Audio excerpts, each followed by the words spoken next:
yang berjudul Pentingnya Literasi Media Digital bagi Anak Muda. Literasi media digital merupakan kemampuan individu untuk memahami, mengevaluasi, dan menggunakan informasi yang ditemukan di media digital.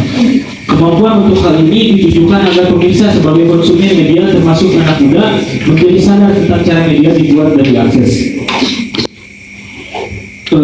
Di perkembangan teknologi telah mengalami kemajuan yang pesat di beberapa dekade terakhir. Remaja usia 15 tahun terbiasa dengan penggunaan media sosial seperti Facebook, Instagram, dan strategi yang dapat diterapkan untuk meningkatkan literasi media digital pada remaja bisa dengan cara mengembangkan keterampilan kritis. Remaja dapat diajarkan untuk mengembangkan keterampilan kritis dalam mengevaluasi informasi yang ditemukan di media sosial. Baik, terima kasih izin Pak Dokter. Sebelum ke isi dan hal-hal yang lain lah gitu ya, yang nampak jelas terlihat dan agak mengusik mata. Di komputer itu ada apa namanya? Ya, jadi kayaknya anak SD saja sudah bisa memahami bagaimana merapihkan paragraf ratakan kaki gitu. Saja dibuatkan seperti ini.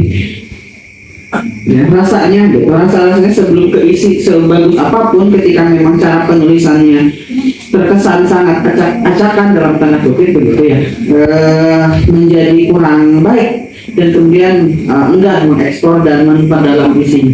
Kira-kira ini dibuat begini atau memang tidak tahu harusnya seperti apa? Cukup dari Abdi. Ya, ini nambah wawasan aja untuk semua sekalian belajar. Jadi dalam tata penulisan itu ada aturannya sampai kepada penulisan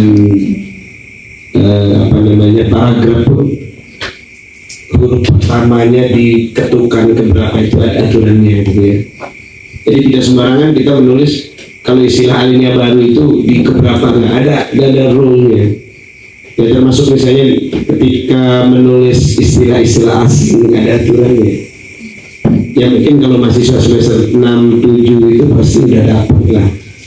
Jadi kalau tulisan asing itu ditulis miring, ya kan? Supaya membedakan kenapa ditulis miring atau istilah-istilah asing lain bahasa Sunda misalnya, tapi kan dianggap asing.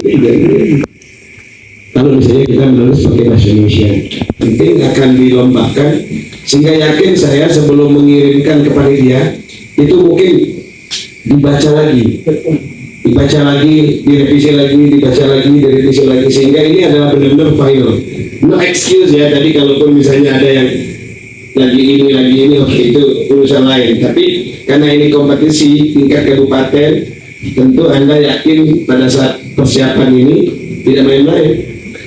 Ya, ini belum cek plagiarisme loh. Kalau kemarin kita terima, ini pasti saya cek pakai Turnitin. Saya punya aplikasi Turnitin. Kenapa? Buat saya no tolerant, no excuse untuk yang plagiarisme. Ya kalau makanya saya tadi nggak menanyakan apakah ini plagiarisme atau tidak, karena saya belum pernah cek. Ya kalau kemarin dikirim ke kami untuk kemudian dicek, sebagaimana yang sebelumnya, mungkin akan kedeteksi bahwa persentase plagiarisme sekian persen kedeteksi, mungkin 50%, 40%, 20%. Artinya ini menjadi catatan buat semua, jangan sampai hal yang remeh-temeh seperti ini dianggap tidak penting dalam penulisan karya tulis ya, apalagi ini hanya selembar. Gitu. Kalau lihat judul di sini ada literasi media digital. Menurut Anda beda nggak literasi media digital dengan literasi digital? Coba dipaparkan. Sudah ngantuk ya?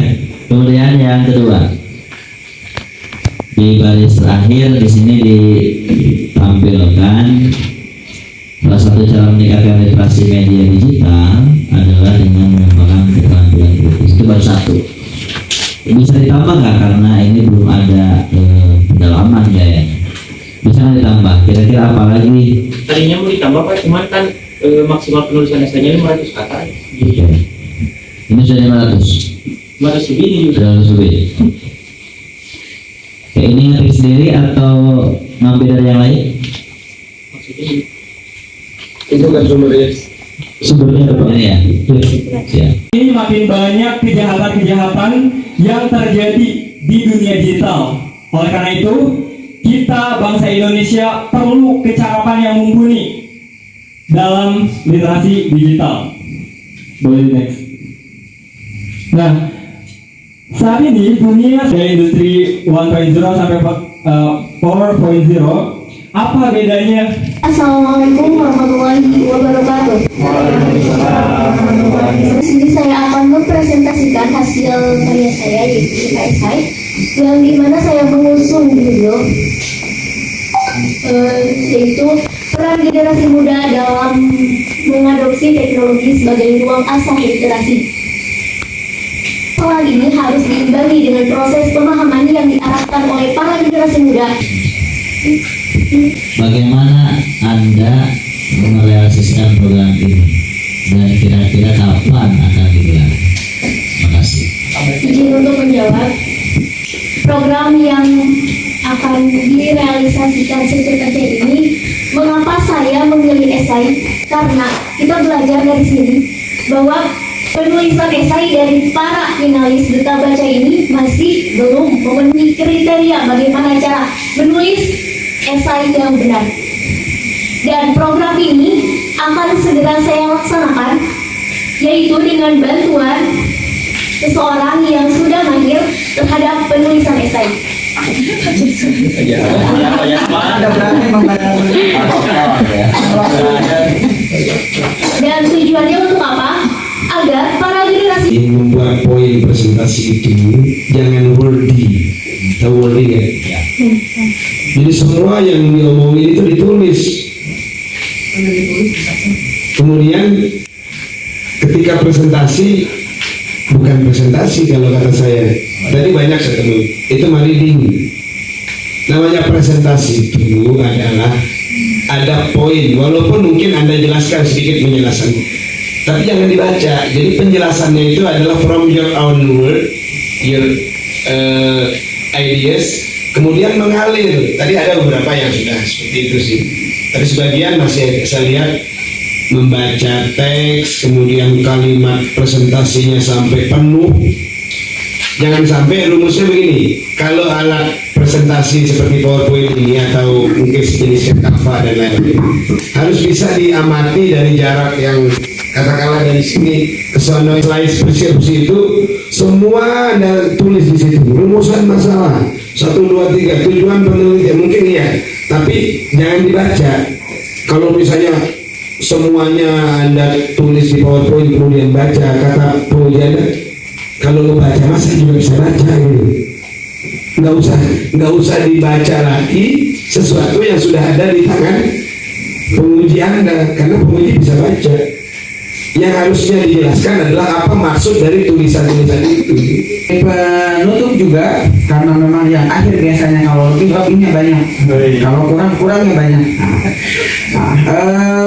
Kami juga memberikan perhatian yang mengunderline bahwa yang kami nilai itu tidak hanya esai yang tertulis dalam bentuk word seperti ini.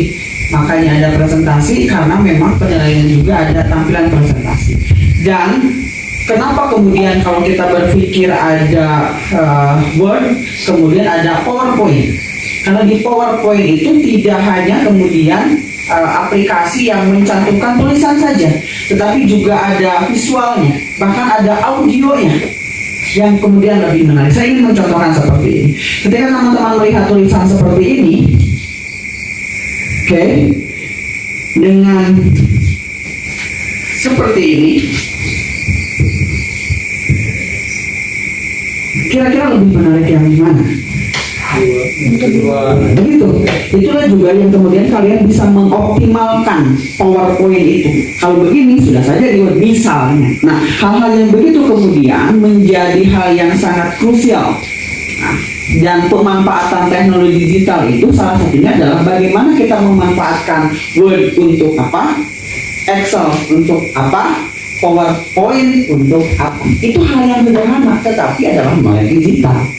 Jadi presentasi teman-teman cukup 3 kalimat saja, dibuat gambarnya yang menarik, dibuat audio yang kemudian membuat kita bergairah, dipresentasikan dengan baik, 5 menit cukup. Mungkin kami tidak akan bertanya. Begitu. Ini untuk teman-teman yang lain. Kalian sudah luar biasa hari ini. Tepat pukul 11:30 di hari pertama. Dokter, kita sudah menyelesaikan sesi yang pertama di sesi presentasi esai dan kalian terus. Terima kasih peserta nomor 16 Vini Sumarni menutup kegiatan di malam hari yang bahagia ini. Silakan Saya ditutup. mengakhiri, terima kasih sudah menunggu. Wabillahi hidayah. Wassalamualaikum warahmatullahi wabarakatuh. Waalaikumsalam warahmatullahi wabarakatuh. Tepuk tangan.